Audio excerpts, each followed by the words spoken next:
नमस्कार, मैं हूं नवजोत। शाम के 7 बज चुके हैं और वक्त है देश दिन भर का, जिसमें हम आपको दिखाएंगे तमाम अहम खबरें, वो खबरें जो दिन भर सुर्खियों में छाई रही।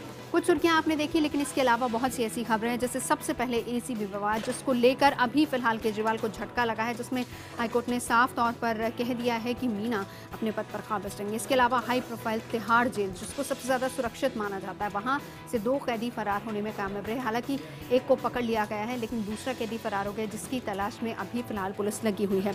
व्यापम घोटाले में अभी तक कुल मिलाकर 42 लोगों की मौत हो चुकी है, 42 संदिग्धों की मौत हो चुकी है, जिसको लेकर कांग्रेस ने एक बार फिर से सरकार पर ही निशाना साधा है, कहा है कि इसकी जांच होनी चाहिए। इसके अलावा हम आपको दिखाएंगे कि मुंबई पुलिस, जिसकी तुलना स्कॉटलैंड यार्ड से की जाती है, किस तरीके से दहशत में जीने को वो मजबूर है। इसके अलावा दिल्ली, मुंबई, बैंगलोर और जयपुर के बाद अब चेन्नई को भी मेट्रो की सौगात मिली है। आज मुख्यमंत्री जयललिता ने हरी झंडी दिखाकर इसकी शुरुआत की है।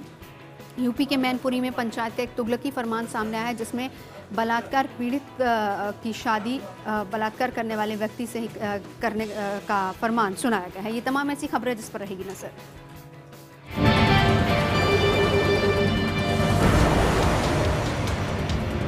और उससे पहले एक बड़ी खबर जो आ रही है, अगर आप उत्तर प्रदेश में रहते हैं या फिर आसपास के किसी इलाके में और पेट्रोल भरवाने दिल्ली जाते हैं, तो आपको बता दें कि अब दिल्ली नहीं बल्कि उत्तर प्रदेश में आप पेट्रोल भरवाएंगे तो शायद आपको सस्ता पड़ेगा। ऐसा हम क्यों कह रहे हैं? क्योंकि पेट्रोल पर वैट बढ़ाने का प्रस्ताव रखा गया है दिल्ली सरकार की तरफ से, और ये प्रस्ताव पेश किया है दिल्ली सरकार ने।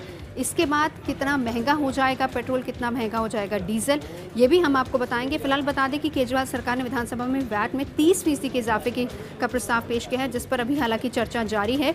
पेट्रोल की अगर हम मौजूदा कीमत की बात करें तो 66.93 रुपये लीटर है और डीजल 50.93 पैसे प्रति लीटर के हिसाब से मिलता है। दिल्ली में डीजल पर जो वैट है वो फिलहाल 12.5% है और पेट्रोल पर वैट जो है वो फिलहाल 20%, लेकिन फिलहाल आगे 30% करने का प्रस्ताव रखा गया है। रवि सिंह हमारे संवाददाता हमारे साथ जुड़ चुका है। रवि, आपसे जानना चाहेंगे क्या है उस प्रस्ताव में और इसके बाद कितना ज़्यादा पेट्रोल और डीजल महंगा हो जाएगा और क्या इसमें एलपीजी और केरोसिन भी है? देखिए, सबसे पहली बात ये है कि ये तमाम ऐसी चीजें हैं जिस पर दिल्ली में वैट का कैप लगा हुआ है 20%, यानी 20% से ज्यादा वैट नहीं लगता है। जो ये प्रस्ताव है, इस प्रस्ताव में ये है कि इस 20% के कैप को हटाकर इसकी लिमिट को बढ़ाया जाएगा, यानी कि 30% तक जो है दिल्ली सरकार इन सब चीजों पर वैट लगा सकती है। दूसरा एक प्रावधान और भी है कि जो प्रस्ताव रखा गया है विधानसभा में, ये कल का दिन अभी बचता है विधानसभा का सत्र, कल भी इस पर चर्चा होगी और हो सकता है कि इसको पास भी कर दें। दूसरा, इसमें जो अमेंडमेंट है जो उसमें यह है कि इन सब चीजों पर वैट बढ़ाने के लिए विधानसभा सत्र में लाने की जरूरत नहीं पड़ेगी। मसलन दिल्ली सरकार के जो कैबिनेट के मंत्री हैं वो आपस में बैठकर एक कैबिनेट की मीटिंग में तय कर सकते हैं कि किन चीजों पर ये जो 11-12 चीजें हैं इन पर जो इंक्लूड कर सकते हैं और इस पर वैट की दरें बढ़ा सकते हैं, कैबिनेट में ही बढ़ा सकते हैं। ऐसा अधिकार होगा इस प्रस्ताव के पास होने के बाद। रवि, ये भी जानना चाहेंगे आपसे, हालांकि अभी अगर हम कंपेयर करें उत्तर प्रदेश और दिल्ली में पेट्रोल पंप्स को, तो पेट्रोल वहां पर ज़्यादा सस्ता है। ज़्यादातर लोग उत्तर प्रदेश से दिल्ली जाते हैं, जो कि आसपास के इलाकों में रहते हैं, वहां पर जाते हैं वो पेट्रोल भरवाने के लिए। नहीं, इसके बाद हम ये माने कि उत्तर प्रदेश की तुलना में दिल्ली में ज़्यादा महंगा होने वाला है पेट्रोल डीजल? निश्चित तौर पर देखिए, दिल्ली में चाहे गुड़गांव हो, फरीदाबाद हो, गाजियाबाद हो, नोएडा है, इन तमाम जो एनसीआर के इलाकों में दिल्ली में हमेशा से ही पेट्रोल और डीजल के रेट कम रहते ही हैं। लेकिन क्योंकि वैट जब बढ़ेगा तो निश्चित तौर पर, क्योंकि दिल्ली सरकार का ये कहना है कि कहीं कहीं जो नेबरिंग स्टेट हैं, जो पड़ोसी राज्य हैं, और उनसे हम कहीं न कहीं एक समान जो है वैट लाने की कोशिश कर रहे हैं। और पिछले महीने एक मीटिंग भी हुई थी कई राज्यों के बीच में, वित्त मंत्रियों के बीच में, और यही वजह है कि इस वैट के कैप को बढ़ाने का प्रस्ताव रखा गया है और हो सकता है कि कल विधानसभा का जो सत्र एक दिन का बचता है उसमें इसको पास भी कर दिया जाए। बहुत शुक्रिया रवि, आप नज़र बनाए रखिए। तो फिलहाल ये प्रस्ताव पेश किया गया है, अब देखना ये होगा, हालांकि कल का इंतजार करना होगा कि इसके बाद किस तरह की कीमतें बढ़ती हैं पेट्रोल और डीजल की दिल्ली में। रवि सिंह हमारे संवाददाता जानकारी दे रहे थे।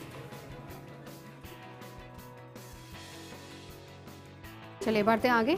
नालंदा से खबर है जहां पर भीड़ का इंसाफ हुआ। भीड़ ही वकील, भीड़ ही जज। और वहां पर 2 डीपीएस स्कूल के छात्रों की संदिग्ध परिस्थितियों में मौत हो गई थी, लेकिन इसके बाद भीड़ ने डायरेक्टर की पीट कर हत्या कर दी। यानी इंसाफ भीड़ ने ही किया।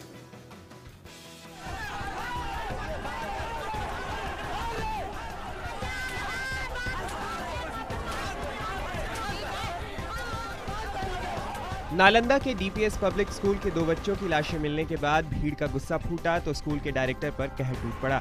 स्कूल में तोड़फोड़ और आगजनी, गाड़ियों का फूंका जाना, स्कूल के डायरेक्टर की पिटाई और मूक दर्शक बनी बिहार पुलिस। सवाल ये है कि ऐसी पुलिस किस काम की जिसके सामने भीड़ किसी को पीट कर मार दे। काम ही प्रशासन का ही है। जब प्रशासन वहाँ उन्हीं के गाड़ी में बैठ के गए हैं, थाना में उनकी अपनी गाड़ी लगी हुई है, प्रशासन का तो मैं आपकी सहायता करूंगा और हमारे साथ चलिए। वहाँ जाके उन्होंने बीच में उन्होंने मरवा दिया। प्रशासन वहाँ बैठ के तमाशा देख रहा था। जैसे ही डायरेक्टर देवेंद्र प्रसाद सिन्हा का शव उनके गांव हिलसा बाजार लाया गया, अब दूसरे पक्ष ने हंगामा करना शुरू कर दिया। सड़कों पर टायर की आग और जाम का सिलसिला शुरू हो गया। लोग ट्रेन रोकने के लिए पहुंचने लगे। रविवार को मूक दर्शक बनी रही पुलिस ने सोमवार को भी भीड़ के गुस्से को काबू में करने की कोई कोशिश नहीं की। हालांकि काफी बाद में पुलिस हरकत में आई। मामले के तूल पकड़ने के बाद पुलिस ने डायरेक्टर को पीटने वाले 8 लोगों की पहचान कर ली है। दबाव बढ़ने के बाद स्कूल के डायरेक्टर की मौत के मामले में केस दर्ज कर थानाध्यक्ष को सस्पेंड कर दिया गया है। आगे बढ़ते हैं। कांग्रेस ने राजस्थान के मुख्यमंत्री वसुंधरा राजे सिंधिया पर आरोप लगाया है कि उन्होंने ललित मोदी के साथ मिलकर राज्य की संपत्ति हड़प ली। और इसी तरह का आरोप आम आदमी पार्टी भी लगा रही है, जिसको लेकर आज आम आदमी पार्टी ने बीजेपी के खिलाफ मोर्चा भी खोला। आम आदमी पार्टी ने केंद्रीय मंत्रियों सुषमा स्वराज, स्मृति ईरानी, राजस्थान की मुख्यमंत्री वसुंधरा राजे और महाराष्ट्र की मंत्री पंकजा मुंडे के इस्तीफे की मांग करते हुए बीजेपी के खिलाफ अपना विरोध प्रदर्शन तेज कर दिया है। पार्टी ने इस मुद्दे पर प्रधानमंत्री की चुप्पी को लेकर सवाल उठाया। पार्टी के नेता और कार्यकर्ताओं ने जंतर मंतर पर प्रदर्शन भी किया। बाद में प्रदर्शनकारी संसद की ओर बढ़े, लेकिन पुलिस ने उन्हें संसद मार्ग पुलिस थाने के पास रोक लिया। इस दौरान पुलिस से उनकी झड़प भी हुई। इतने गंभीर आरोप और लग जिन पे रहे हैं, वो केंद्र की एक मंत्री हैं, दूसरी मुख्यमंत्री राजस्थान है, आपकी शिक्षा मंत्री हैं, गंभीर आरोप हैं। आप कहते हैं ये आरोप सच्चे हैं झूठे हैं? प्रधानमंत्री को आगे बढ़कर बोलना तो चाहिए कि ये सब झूठे हैं, इन पे कोई कार्रवाइयां नहीं होगी, हमें आगे बढ़ना है। दूसरी तरफ दिल्ली में बिजली की बढ़ी कीमतों के विरोध में बीजेपी युवा मोर्चा ने विधानसभा के बाहर प्रदर्शन किया। प्रदर्शनकारियों को रोकने के लिए पुलिस ने पानी की बौछार की। और अब खबर व्यापम घोटाले से जुड़ी हुई, जहां पर 42 संदिग्धों की मौत हो चुकी है, 42 आरोपियों की मौत हो चुकी है। लेकिन परिवार वाले ये आरोप लगा रहे हैं कि ये मौत संदिग्ध परिस्थितियों में हुई है, जिसकी जांच होनी चाहिए। वहीं दूसरी तरफ राज्य के तमाम मंत्री इसका बचाव भी कर रहे हैं और क्लीन चिट दे रहे हैं। मध्य प्रदेश में व्यापम घोटाले से जुड़े आरोपियों की मौत होने के मामले पर कांग्रेस ने मोर्चा खोल दिया है। इस मसले पर कांग्रेस ने सोमवार को भोपाल में प्रदर्शन किया। आरोपियों की मौत को हत्या करार देते हुए कांग्रेस ने मामले की जांच सुप्रीम कोर्ट की निगरानी में एसआईटी से कराए जाने की मांग दोहराई है। इसी बीच मध्य प्रदेश के गृह मंत्री ने बिना पूरी जांच के मौतों को प्राकृतिक करार दे दिया है और कहा है कि इसमें जांच की कोई जरूरत ही नहीं है। विपक्ष कहता है सर कि मामले की सीबीआई जांच होनी चाहिए। अब तो और मतलब जरूरी हो गया। जब सुप्रीम कोर्ट ने इनकार कर दिया कि आवश्यकता ही नहीं है, वहां गए थे लोग, हाई कोर्ट ने कहा कि जो जांच हो रही है ठीक हो रही है। व्यापम घोटाले के आरोपी डॉक्टर राजेंद्र आर्या के घर वालों ने उनकी मौत के लिए पुलिस प्रताड़ना को जिम्मेदार ठहराया है। डॉक्टर आर्या की मौत शनिवार को हुई थी। पता नहीं क्या क्या पूछ रहे थे, अभी भी 3-4 बार बोला है। कुछ कोई ऐसे शिकायत कर देता बिना बाय, कुछ नहीं निकलता उनको, जो भी जबरदस्ती फंसा दे रहे हैं। और जबरदस्ती कोई कहेगा लेकिन इतना है, कोई कुछ जबरदस्ती।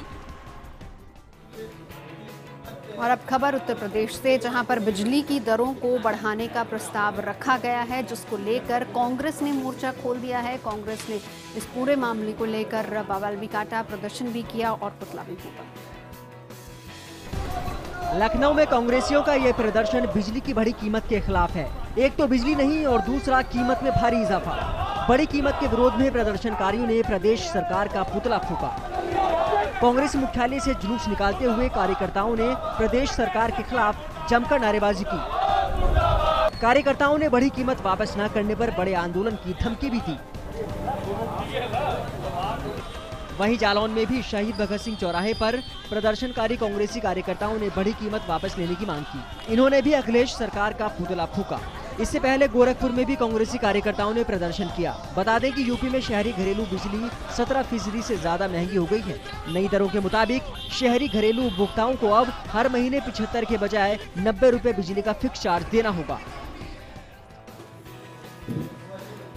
एसीबी विवाद को लेकर दिल्ली सरकार को आज दिल्ली हाईकोर्ट से झटका लगा है। आज क्या कुछ कहा दिल्ली हाईकोर्ट ने, इस रिपोर्ट में देखिए।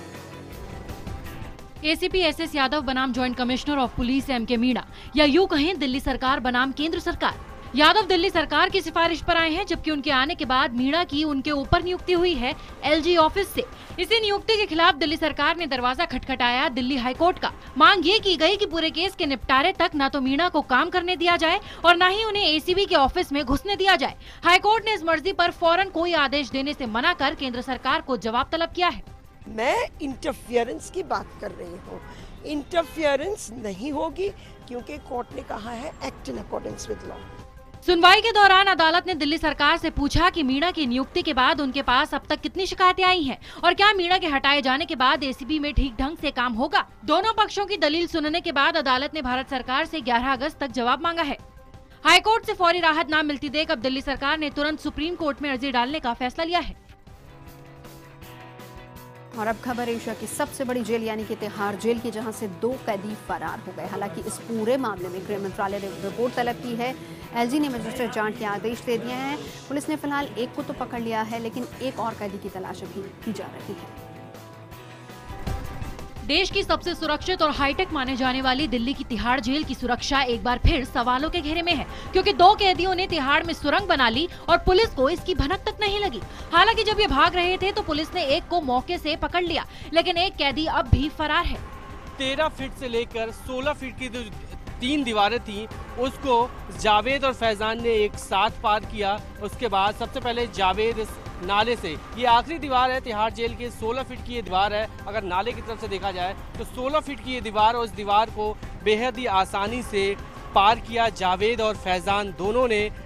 जेल प्रशासन के मुताबिक शनिवार की शाम कैदियों की गिनती के वक्त 2 कैदी कम पाए गए। उसके बाद तलाश शुरू की गई तो फैजान नाम का लापता कैदी नाले के रास्ते भाग रहा था। पकड़े जाने के बाद फैजान ने बताया कि उसने दूसरे कैदी जावेद के साथ मिलकर ये योजना बनाई थी। फरार जावेद की तलाशी में दबिश दी जा रही है। तिहाड़ जेल की घटना की मजिस्ट्रेट इंक्वायरी के ऑर्डर दे दिए गए। बलवान सिंह जगलान जी को इंक्वायरी दी गई है और उनसे कहा गया है कि बाकी लोग अपने ले सकते हैं साथ में, और जितने भी लोगों की रेस्पॉन्सिबिलिटी उनकी फिक्स की जाए।